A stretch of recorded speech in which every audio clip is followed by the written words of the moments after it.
नमस्कार दोस्तों, आराध्या एकेडमी के यूट्यूब चैनल पर आप सभी का स्वागत है। मैं GC Pandey, expert political science, राजनीति विज्ञान। राजनीति विज्ञान में आज हम लोग एक ऐसे विषय के बारे में बात करेंगे, ऐसे टॉपिक के बारे में बात करेंगे। इसको हम विषय भी कह सकते हैं, इसको हम टॉपिक भी कह सकते हैं। अगर राजनीति विज्ञान के अंतर्गत देखें तो इसको हम एक टॉपिक कह सकते हैं, अदरवाइज यह एक विषय भी है। यानी जैसे सिविल सेवा की अगर आप तैयारी कर रहे हैं तो लोक प्रशासन को एक अलग विषय के तौर पर भी पढ़ाया जाता है। ठीक है, हम बात कर रहे हैं किसकी?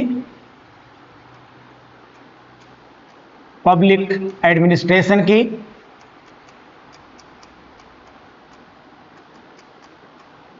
यानी लोक प्रशासन की।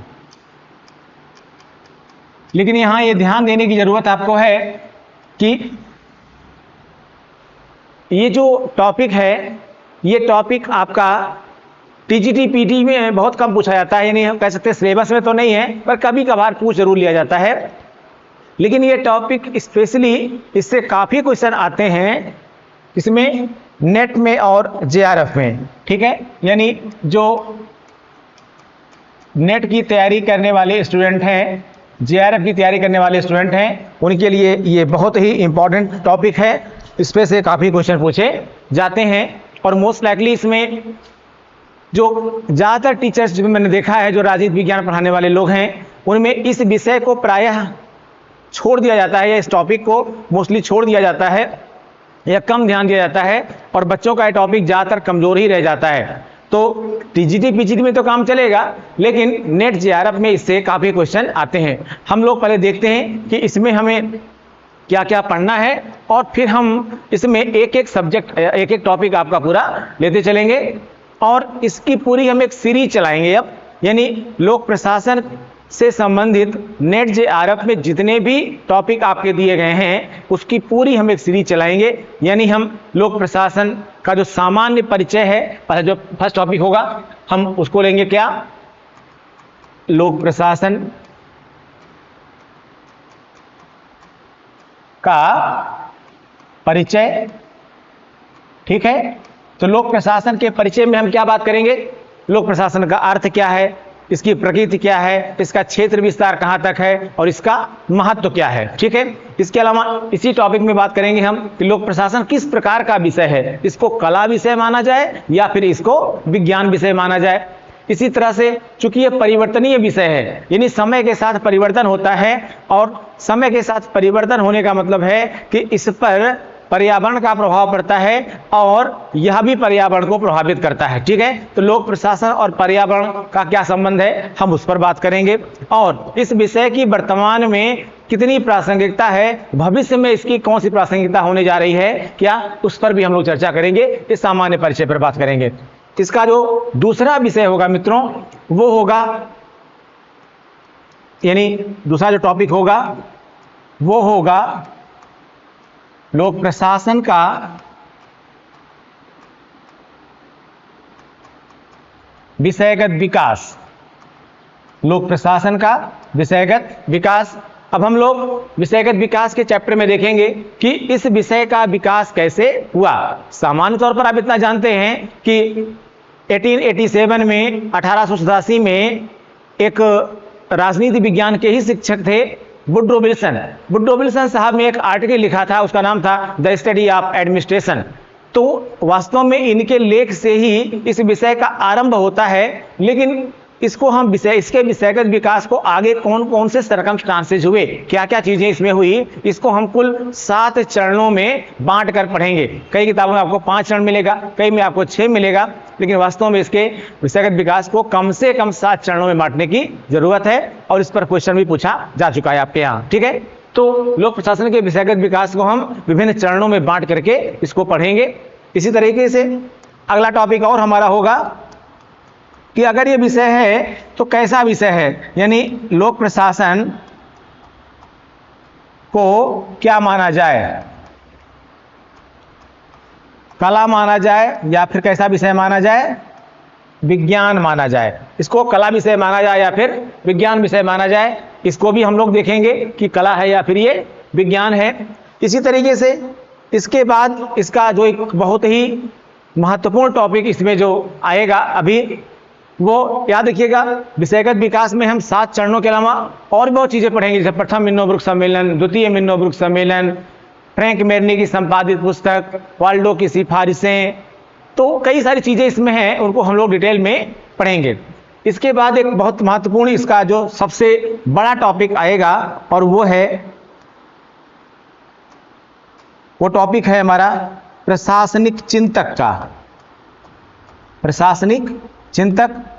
अब प्रशासनिक चिंतक का एक सबसे बड़ा टॉपिक है, जिसको अक्सर, चूंकि नेट जेआरएफ के सिलेबस में भारतीय चिंतक और पश्चिमी चिंतक, इंडियन थिंकर्स और वेस्टर्न थिंकर्स को मिला करके पहले से ही बहुत सारे चिंतक हैं, और यहाँ इस प्रशासनिक चिंतक में ढेर सारे चिंतक और आपके आगे जुड़ जाते हैं। तो कई बार बच्चे परेशान हो जाते हैं चिंतकों को पढ़ते पढ़ते ही। ये टीजीटी पीजीटी में प्रॉब्लम नहीं आती उतना, वहाँ पर कम चिंतक है, लेकिन नेट जेआरएफ में काफ़ी थिंकर्स आ जाते हैं, क्योंकि यहाँ पब्लिक एड के थिंकर्स भी बढ़ जाते हैं। हम इन चिंतकों में किसको किसको पढ़ेंगे? इसमें हम पढ़ेंगे एफ.डब्ल्यू. टेलर को, हेनरी फेयोल को, गुलिक उर्बी को, मैक्स वेबर को, एम.पी. फॉलेट को, अब्राहम मैस्लो को, फ्रेडरिक हर्जबर्ग को, मैक्स वेबर को, एल्टन मेयो को।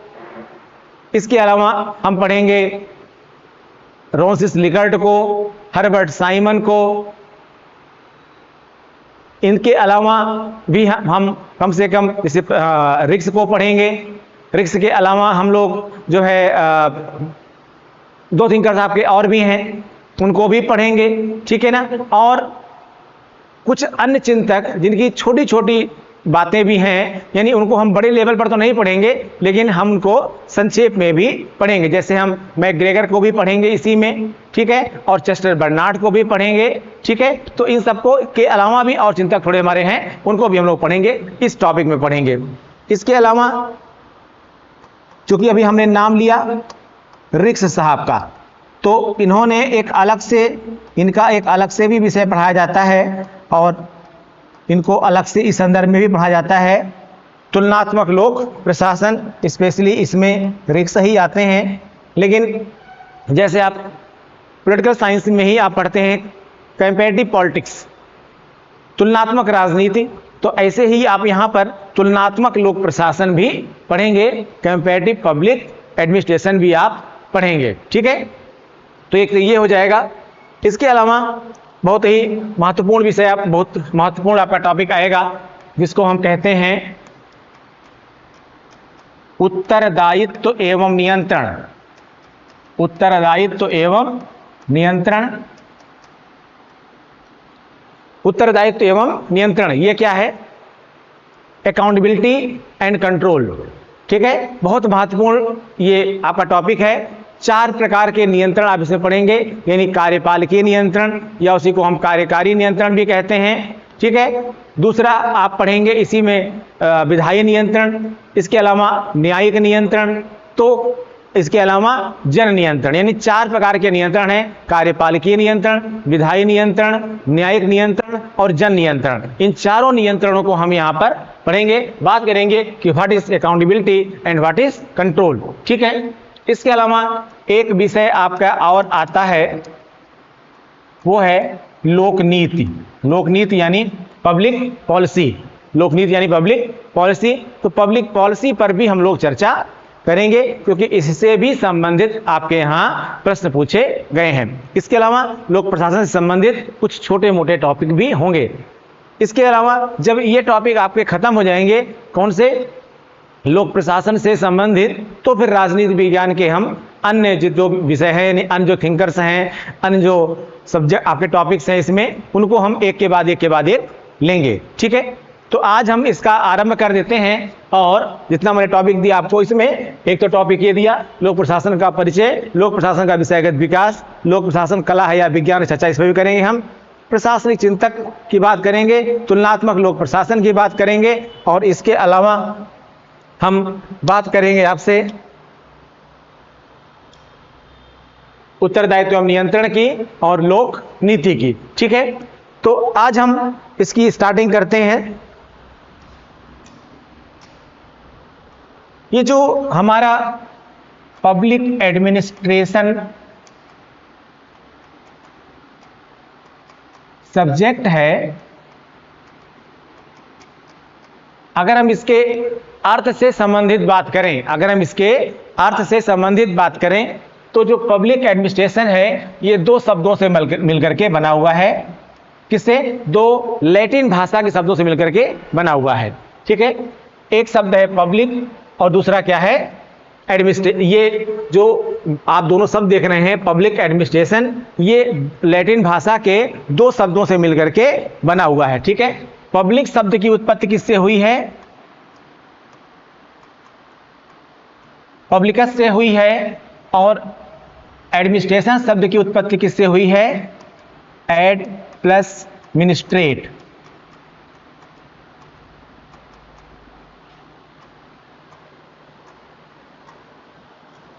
किससे हुई है? एड व मिनिस्ट्रेट शब्द से।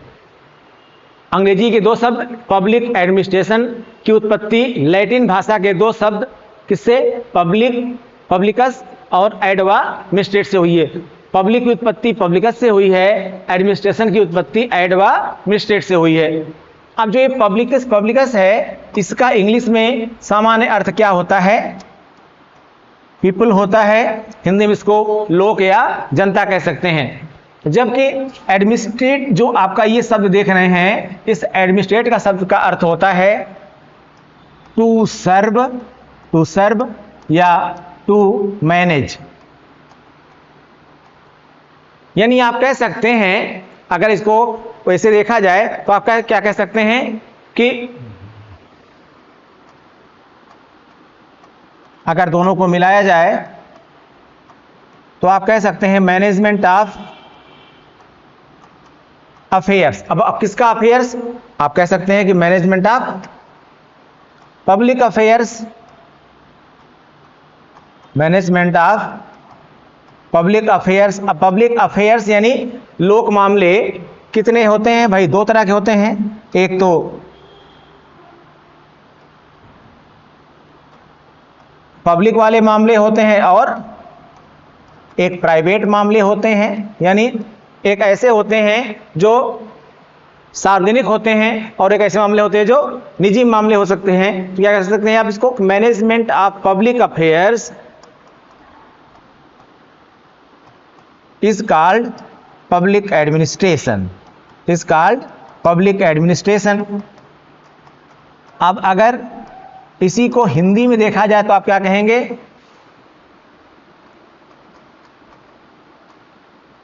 लोक या जनता के विभिन्न कार्यों का, लोक या जनता के विभिन्न कार्यों का प्रबंधन, विभिन्न कार्यों का प्रबंधन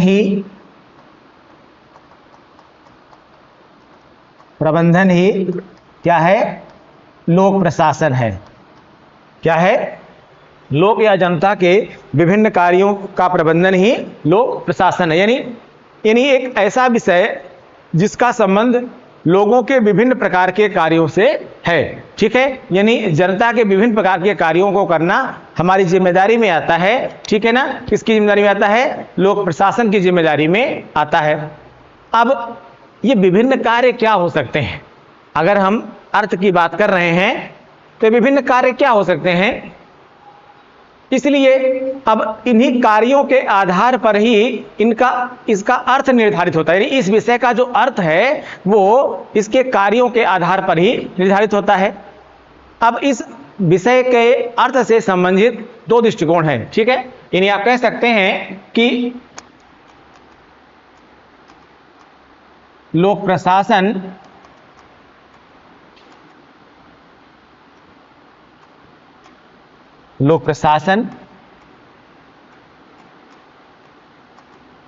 विषय के अर्थ से संबंधित दृष्टिकोण। अगर हम लोक प्रशासन विषय से के अर्थ से संबंधित दृष्टिकोण की हम बात करें तो दो प्रकार का दृष्टिकोण आता है। एक दृष्टिकोण कौन सा है? संकुचित दृष्टिकोण यानी नैरो आइडियोलॉजी, और दूसरा कौन सा है? दूसरा है व्यापक दृष्टिकोण यानी वाइडर आइडियोलॉजी, व्यापक दृष्टिकोण। ठीक है, अब संकुचित दृष्टिकोण का प्रतिपादन किन लोगों ने किया था और व्यापक दृष्टिकोण का प्रतिपादन किन लोगों ने किया था, इसको हम लोग देखते हैं। दरअसल संकुचित दृष्टिकोण किस संदर्भ में कहते हैं और व्यापक दृष्टिकोण किस संदर्भ में कहते हैं, ये यहां पर महत्वपूर्ण है।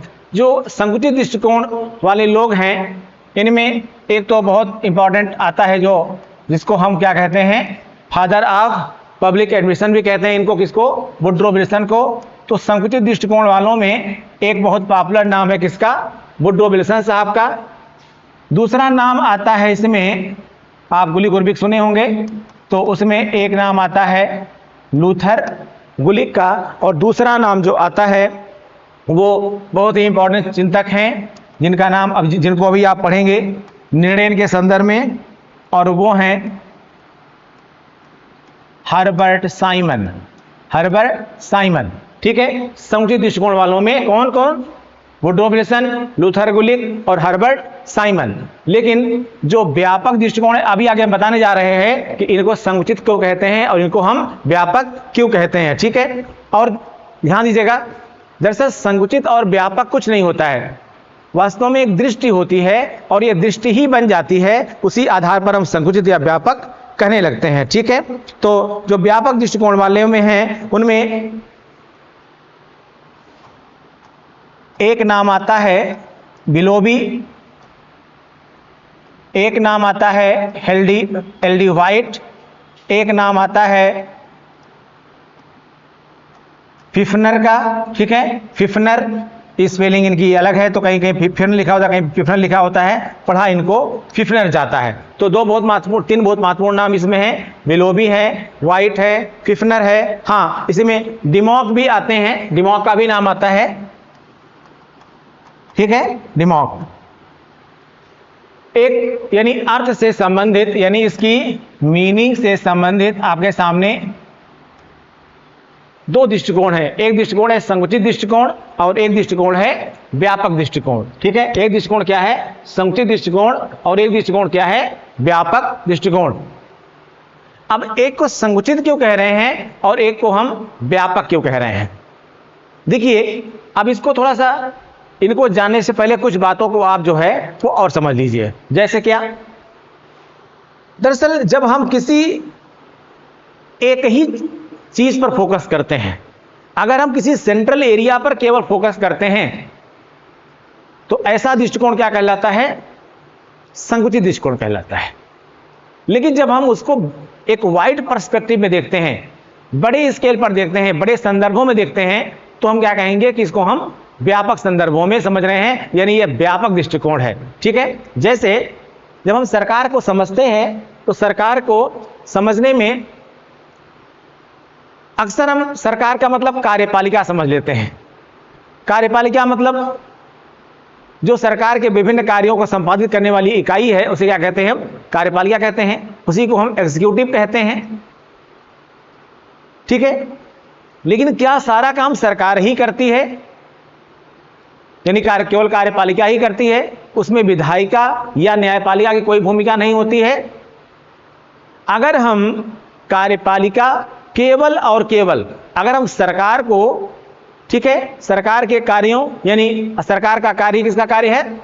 लोक प्रशासन का कार्य है। अगर इनके कार्यों को केवल हम कार्यपालिका तक सीमित करें तो उस दृष्टिकोण को हम क्या कहेंगे? संकुचित दृष्टिकोण। लेकिन अगर हम लोक प्रशासन के कार्यों को कार्यपालिका, विधायिका के साथ साथ न्यायपालिका से भी जोड़ें, यानी हम कार्यपालिकीय कार्य, विधायकीय कार्य और न्यायपालिकीय कार्य तीनों को शामिल कर लें तो हम क्या कहेंगे? उसको हम व्यापक दृष्टिकोण कहेंगे। ठीक है, अब जरा देखते हैं कि संकुचित दृष्टिकोण वाले क्या कहते हैं और व्यापक दृष्टिकोण क्या कहते हैं। हाँ, लेकिन इससे पहले थोड़ा सा जान लीजिए कि बेसिकली कार्यपालिका क्या है, विधायिका क्या है और न्यायपालिका क्या है। ठीक है। कार्यपालिका का मतलब होता है सरकार, ठीक है, सरकार। अब सरकार किससे बनती है? वास्तव में अगर हम इसको इस संदर्भ में देखें तो आप कह सकते हैं कि कार्यपालिका का मतलब होता है, कार्यपालिका में दो चीजें आती हैं बेटा। एक क्या आती हैं? एक आती है अस्थायी कार्यपालिका और दूसरा होता है स्थायी कार्यपालिका। स्थायी कार्यपालिका, अस्थायी कार्यपालिका का मतलब होता है मंत्रिपरिषद। यहां याद रखिएगा, मंत्रिपरिषद ही सरकार होती है, मंत्रिपरिषद ही सरकार होती है। किसी एक दल या कई दलों को मिलाकर के सरकार बनती है, लेकिन सभी दल सरकार नहीं होते हैं। उन दलों की सरकार में भागीदारिता होती है। सरकार हम किसे कहते हैं? वास्तव में मंत्रिपरिषद ही सरकार है। मंत्रिपरिषद में 5 प्रकार के मंत्री होते हैं। कैबिनेट मंत्री स्वतंत्र प्रभार, राज्य मंत्री स्वतंत्र प्रभार और उप मंत्री। इन 5 प्रकार के मंत्रियों को मिला करके क्या बनती है? मंत्रिपरिषद बनती है। लेकिन एक और शब्द आता है मंत्रिमंडल। मंत्रिमंडल शब्द का मतलब होता है केवल और केवल कैबिनेट स्तर के मंत्री, यानी कह सकते हैं कि कैबिनेट स्तर के मंत्रियों से मिलकर बनने वाले समूह को क्या कहा जाता है? मंत्रिमंडल कहा जाता है, इंग्लिश में कैबिनेट कहा जाता है, ठीक है। तो कार्यपालिका से मतलब 2 प्रकार कार्यपालिका, एक अस्थायी कार्यपालिका। अस्थायी कार्यपालिका मतलब मंत्रिपरिषद, और स्थायी कार्यपालिका का मतलब क्या होता है? नौकरशाही या ब्यूरोक्रेट्स, ठीक है, नौकरशाही या ब्यूरोक्रेट्स। और दोनों ही मिलकर के, ये मंत्रिपरिषद और नौकरशाही दोनों मिलकर क्या बनाती हैं? ये दोनों मिलकर क्या बनाते हैं? सरकार बनाते हैं, ठीक है। दोनों ही मिलकर क्या बनाते हैं? सरकार बना लेते हैं, ठीक है। अब इसी को हम क्या बोलते हैं? कार्यपालिका। दूसरा आता है विधायिका। यहां विधायिका से तात्पर्य है आपके, अगर हम संघीय स्तर पर बात करें तो संसद, और अगर हम राज्य स्तर पर बात करें तो इसका मतलब विधान मंडल। संसद की बात करने का मतलब है, संसद मतलब लोकसभा और राज्यसभा, और विधानमंडल का मतलब विधानसभा व विधान परिषद, ठीक है। ये क्या हो गई? विधायिका।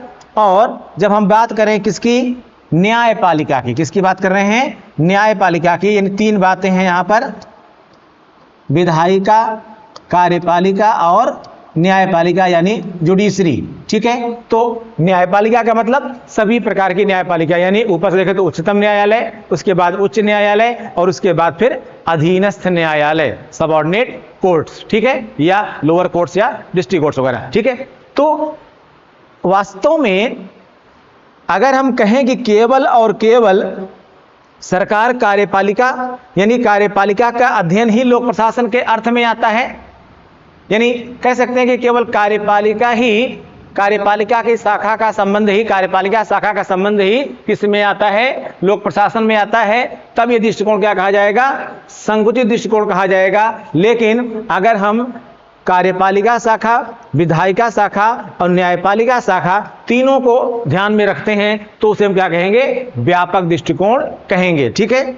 अब क्यों ऐसा जरूरी है? भाई सरकार कोई भी काम करेगी तो उसके लिए नियम कानून बनाएगी, उसको पास कराएगी। कहां पास कराएगी? संसद में पास कराएगी। अगर संघ सरकार है संसद पास कराएगी, और अगर राज्य सरकार है तो विधानमंडल में पास कराएगी।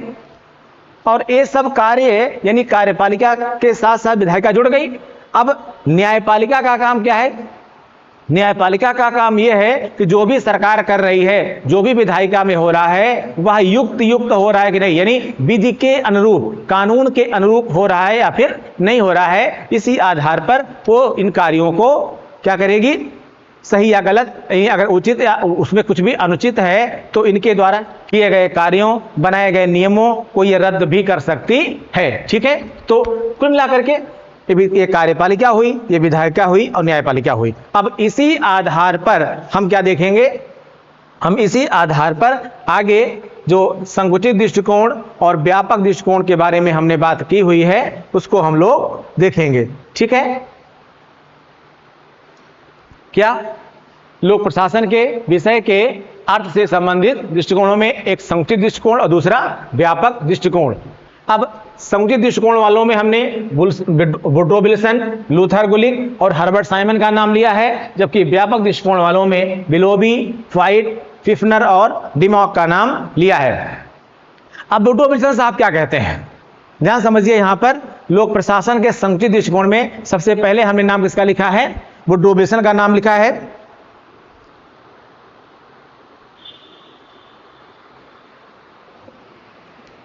वुड्रो विल्सन साहब क्या कहते हैं कि लोक प्रशासन विधि या कानून को विस्तृत रूप से क्रियान्वित करने का नाम है। क्या कहते हैं वुड्रो विल्सन साहब कि जो है लोक प्रशासन एक ऐसा विषय है जिसका कार्य क्या है, विधि यानी लॉ, ठीक है, विधि या कानून को विस्तृत रूप से क्रियान्वित करने का नाम है। भाई बिल्कुल सही है। लोक प्रशासन का काम क्या है, कानूनों को विस्तृत रूप से लागू करना, उनका उचित अनुपालन होना, ये किसका काम है, लोक प्रशासन का काम है। तो इस आधार पर आप ये कह पाएंगे कि ये बिल्कुल सही कह रहे हैं, ये सही कह रहे हैं। लेकिन क्या इस कानून के अनुपालन में, कानून के पालन में केवल कार्यपालिका ही भाग लेती है, विधायिका न्यायपालिका कोई भूमिका नहीं है? तो ऐसा नहीं है, ऐसा है। इसीलिए इनके दृष्टिकोण को हम क्या कहेंगे, संकुचित दृष्टिकोण कहेंगे। लूथर गुलिक साहब क्या कहते हैं, लूथर गुलिक साहब ये कहते हैं कि प्रशासन के विज्ञान का वह भाग जिसका संबंध कहीं ना कहीं सरकार से होता है। लूथर गुलिक और साथ में इनके और भी, आप जानते हैं, लोक प्रशासन विषय को विज्ञान बनाने के पीछे पड़े थे लोग, यानी ये विज्ञान बनाने के समर्थकों में आते हैं। तो इनके हर काम में कहीं ना कहीं विज्ञान तो आ ही जाएगा, ठीक है। तो गुलिक साहब कहते हैं कि जो है प्रशासन के विज्ञान का वह भाग जिसका संबंध किससे है, सरकार से है। प्रशासन के विज्ञान का वह भाग जिसका संबंध किससे है, सरकार से है, ठीक है। वो क्या है, वो वही लोक प्रशासन का अर्थ है। अब प्रशासन के विज्ञान का वह भाग, विज्ञान को तो भूल ही जाइए आप, प्रशासन के संदर्भ में सरकार के जो भी कार्य आते हैं और ऐसे कार्य जिनको हम इस संदर्भ में देखते हैं कि यह वास्तव में सरकार का कार्य है, वह सभी कार्य किसमें आता है, लोक प्रशासन के अंतर्गत आता है। इसका मतलब क्या है कि सरकार के द्वारा किए जाने वाले समस्त कार्यों का संबंध लोक प्रशासन से है, और लोक प्रशासन का मतलब ही हुआ कि सरकार के द्वारा दिए गए आदेशों का क्रियान्वयन करना। हर्बर्ट साइमन क्या कहते हैं, हर्बर्ट साइमन कहते हैं कि लोक प्रशासन से अभिप्राय जनसाधारण की उन क्रियाओं से हैं जो केंद्र, राज्य व स्थानीय सरकारों की कार्यपालिका शाखा द्वारा संपादित की जाती हैं। यानी हर्बर्ट साइमन साहब ये कहते हैं कि लोक प्रशासन के कार्यों का संदर्भ किससे है, उन कार्यों से है, किसके, जनसाधारण के उन कार्यों से है, चाहे वो कार्यपालिका शाखा करे, चाहे वो विधायिका करे, चाहे वो न्यायपालिका करे, या जो है संघीय सरकार करे, प्रांतीय सरकारें करें या स्थानीय सरकारें करें। जनसाधारण के कार्यों से संबंधित जितने भी चीजें आती हैं उन सभी को क्रियान्वित करना किसका काम है, प्रशासन का कार्य है। और ऐसे मामले में हर्बर्ट साइमन का साफ साफ कहना है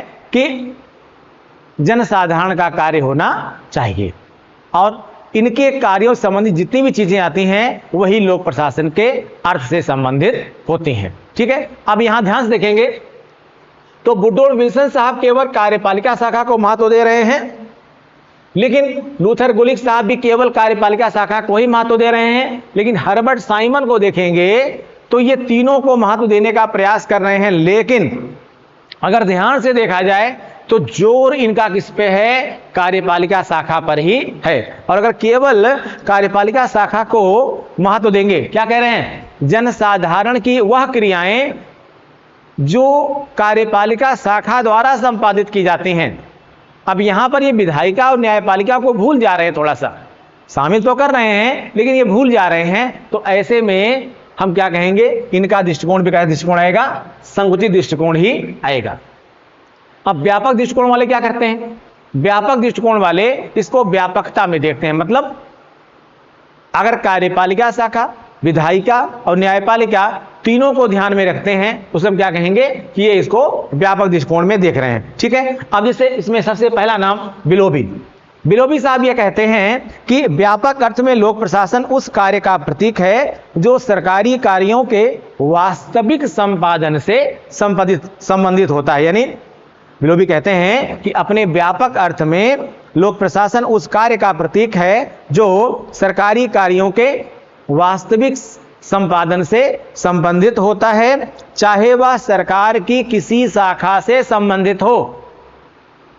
यानी ये कह रहे हैं कि सरकार के द्वारा किए जाने वाले जितने भी कार्य हों वो सभी कार्य महत्वपूर्ण हैं। ठीक है, और उन सभी कार्यों का अर्थ लोक प्रशासन में आता है और उन कार्यों का संपादन होना चाहिए, चाहे वह कोई भी शाखा करे, चाहे वो कार्यपालिका शाखा करे, चाहे वो विधायिका करे, चाहे वह न्यायपालिका करे।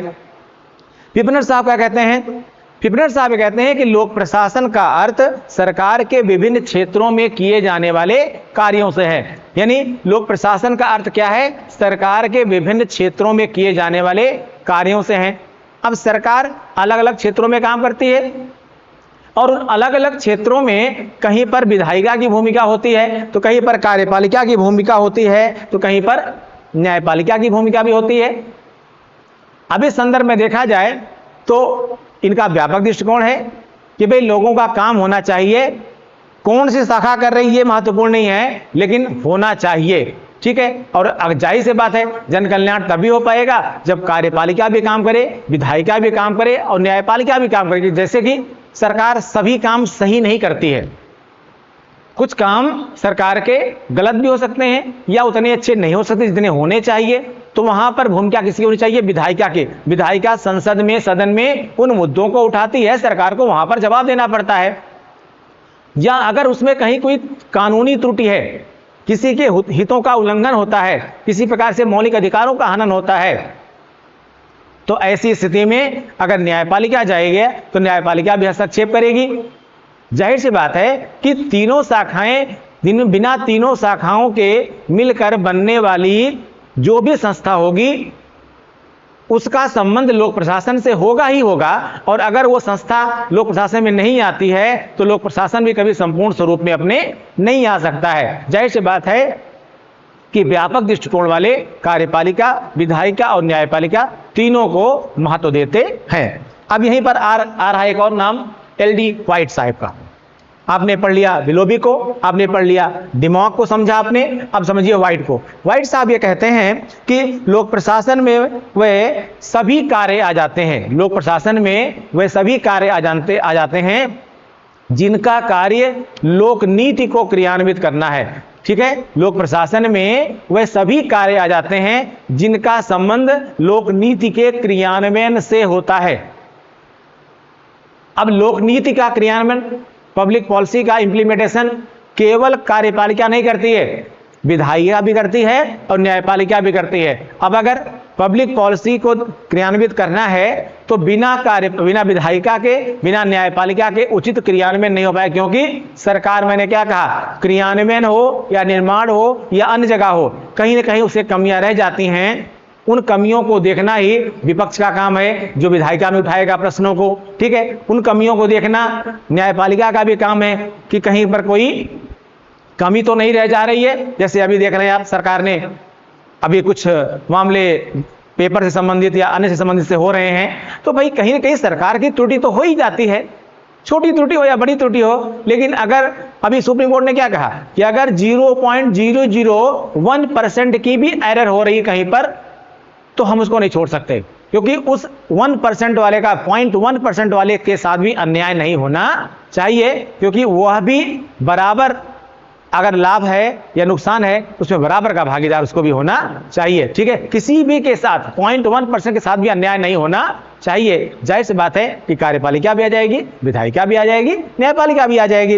अब बिलोबी को देख लिया आपने, पिपनर को देख लिया, व्हाइट को देख लिया, डिमॉक को थोड़ा सा देख लीजिए और एक बार। डिमॉक साहब ये कहते हैं कि प्रशासन का संबंध बहुत इंपॉर्टेंट है। डिमॉक साहब क्या कहते हैं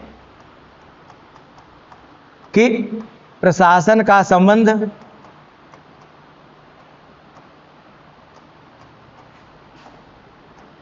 क्या और कैसे से है, क्या और कैसे से है।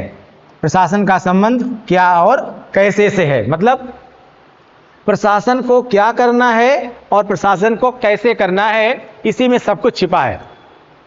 प्रशासन का संबंध क्या और कैसे से है, यानी प्रशासन को क्या करना है और कैसे करना है। क्या करना है, सरकार के कार्यों का क्रियान्वयन करना है।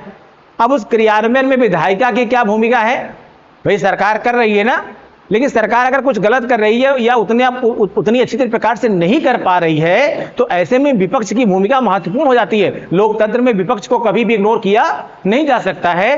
विपक्ष उन मुद्दों को उठाए जिनको सरकार को, और जिससे सरकार प्रेरित हो, सरकार जिससे दबाव में रहे और सरकार और बेहतर कार्य कर सके।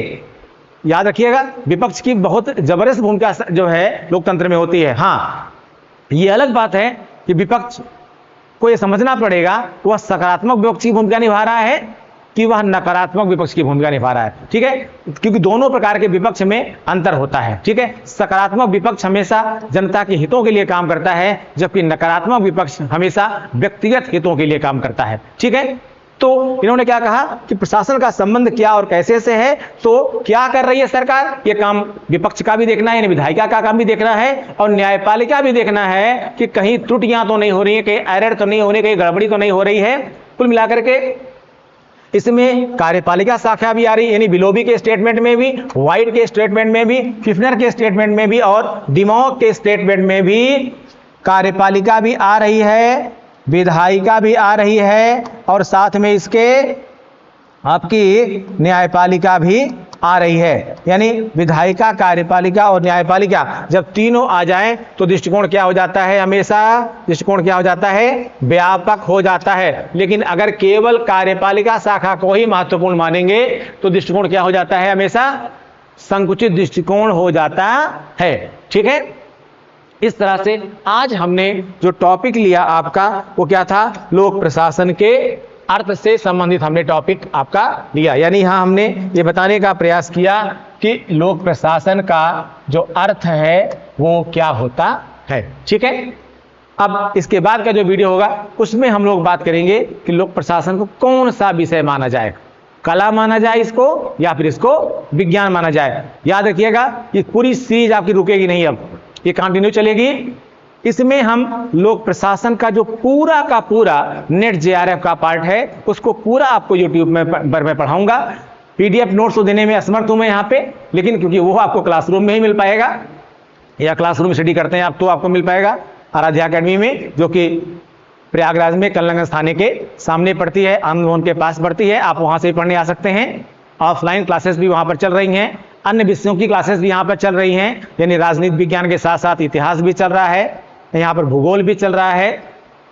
आप आइए, एक बेहतर शिक्षा आपको यहाँ पर मिलेगी। बाकी YouTube से आपको मैं पूरा लोक प्रशासन का जो स्पेशली किसका पार्ट है मैंने आपको बताया था स्टार्टिंग में अभी, ठीक है, जो किसका पार्ट है, स्पेशली ये नेट जेआरएफ का पार्ट है। ठीक है, इस नेट जेआरएफ के पूरे पार्ट को जिसको मैक्सिमम लोग छोड़ देते हैं, और ये कभी कभी नेट जेआरएफ क्वालिफाइंग करने में डिसाइडिंग हो जाता है, उसको पूरे पार्ट को मैं लूंगा। ठीक है, जिसमें मैंने ये सिलेबस बताया था आपका, और इसके बाद मैंने एक टॉपिक आपका ये भी बताया था। ठीक है, उसको भी मैं आपको लूंगा। ठीक है, ठीक है, आज तो इतना ही। इसके बाद नेक्स्ट वीडियो में हम देखेंगे लोक प्रशासन कला है या फिर विज्ञान है। Thank you.